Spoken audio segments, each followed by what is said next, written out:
Hey guys, welcome back to the Nexus Media Podcast. Today we are joined with Oscar-nominated cinematographer John Mathieson. John, thank you so much for your time today. And to begin with, what attracted you to working on Bonhoeffer in the first place, and who or what was the catalyst to making you work on this film?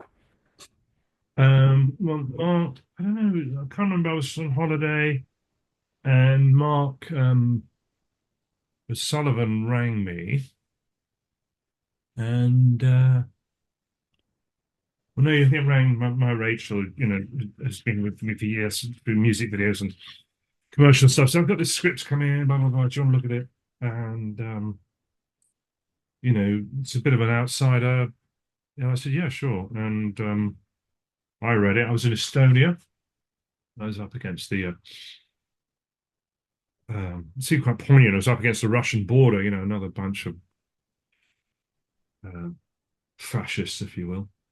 And so it seemed quite interesting. And then that, where I was also a place where my partner's mother was from. And, a lot of those people where we live now never made it out of the war. And they were subjected to both the Nazis and the communists. And so it seemed that to be reading that there was a sort of message. Anyway, so then I went with my one-eyed dog to Belgium, where the production was. I met Todd and Mark, and they all seemed to like my dog more than me. But anyway, I got the gig. So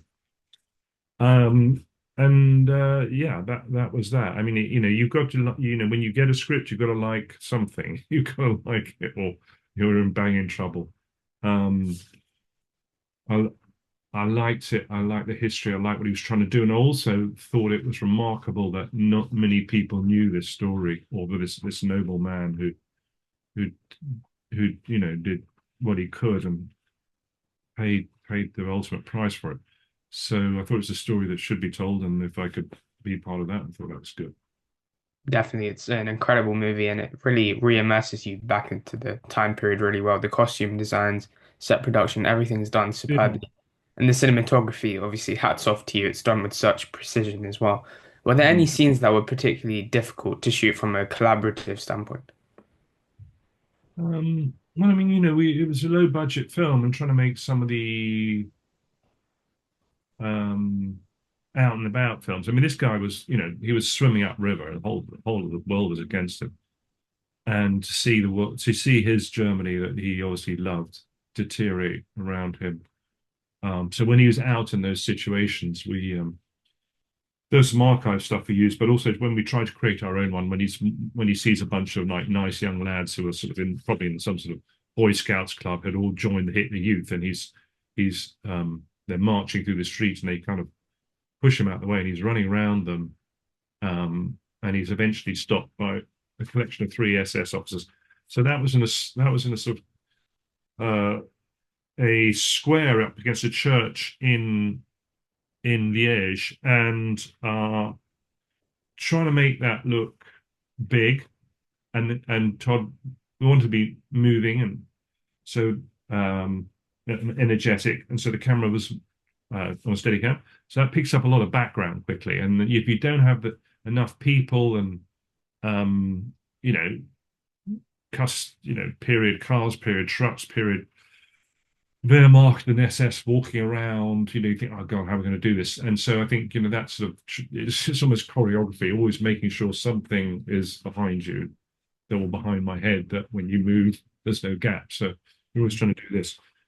That is not an unusual problem with low budget films, but you try and make it look as seamless as you can, as elegant as you can. I don't really think I don't remember it. I mean, yeah, we were all kind of glued together. I don't think we ever thought anything was too difficult. Um, I mean, I don't know.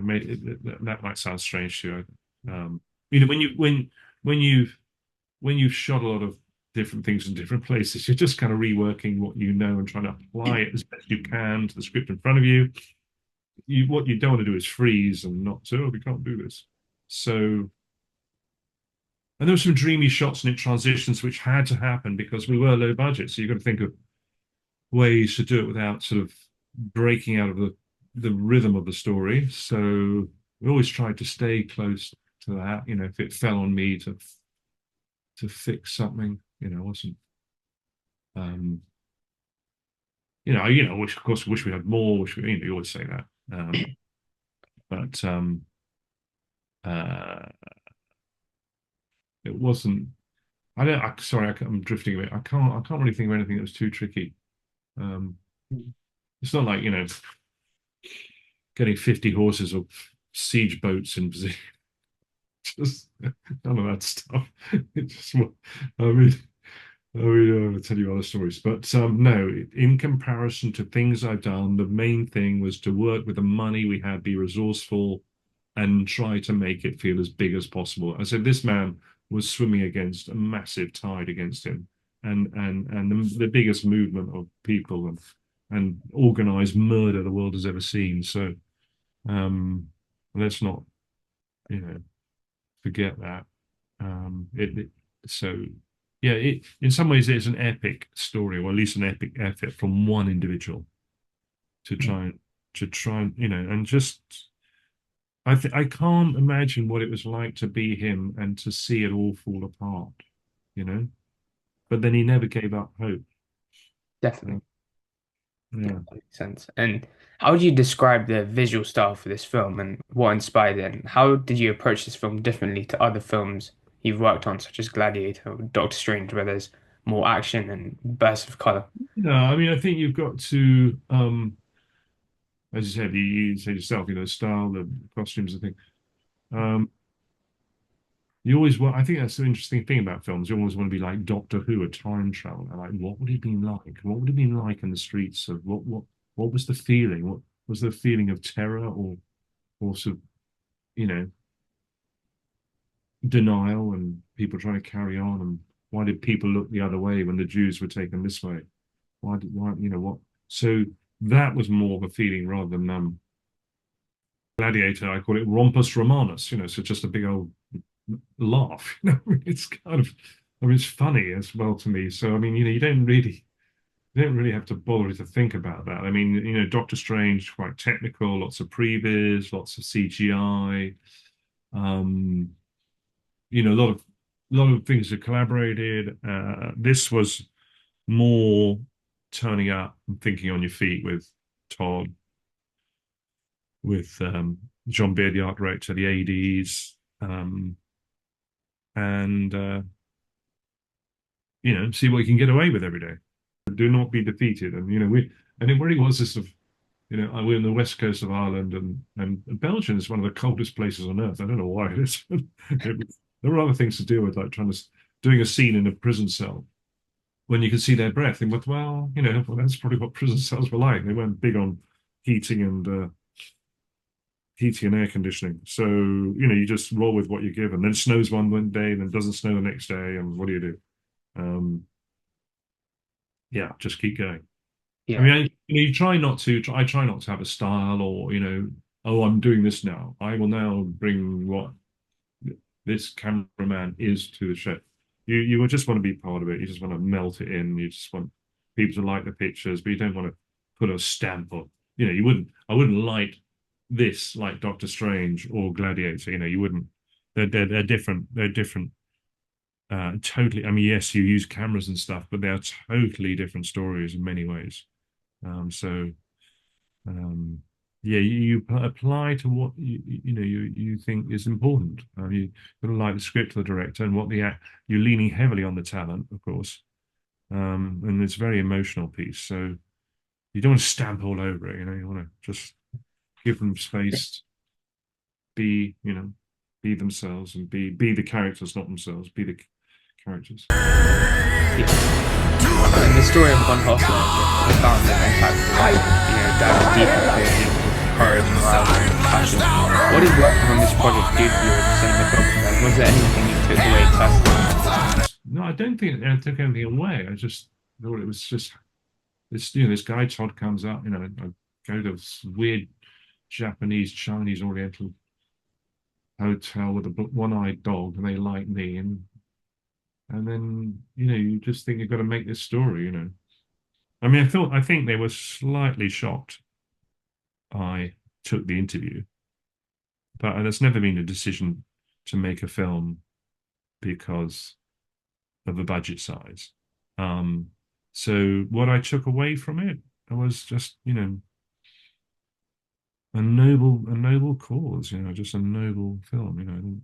There's nothing too noble about Doctor Strange. Or, this happened, you know, and this was um,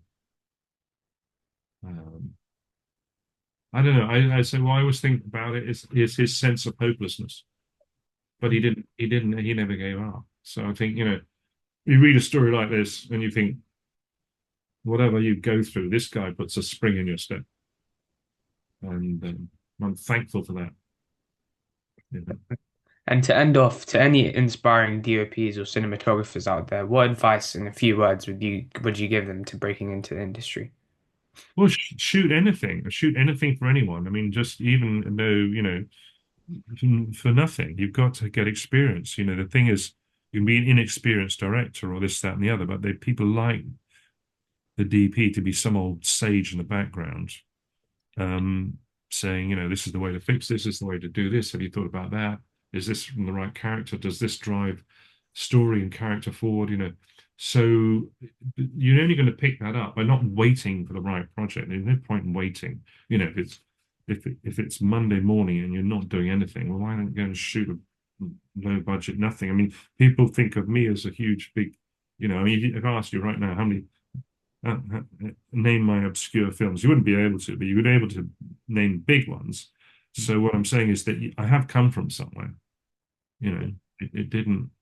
Um, the film for Gladiator, I did a film for 2.1 million. So, and that's still 2.1 million. That's a lot of money, but you should like the script, like the director, and just acquit yourself. Well, even if you believe it's below you, just shoot it. Doesn't matter. Shoot it, shoot it, shoot it. I think that's the most important thing. I don't think it's an art, cinematography. I think it's a craft at best, and it's a language. Like you and I are speaking in English, and we are from ethnically different places, but it's the way we communicate. But we could both watch a film from another country that we understood none of the dialogue, and we could enjoy it. So that's the interesting thing. Film is film. And the better you speak that film, the better it speaks to you. The more you use film language of close-ups, wise, emotion, then you'll get better at your job as being a cinematographer. So yeah, shoot anything for anyone, and mess things up. It doesn't matter. Great advice. Thank you so much for your time, John. That's all.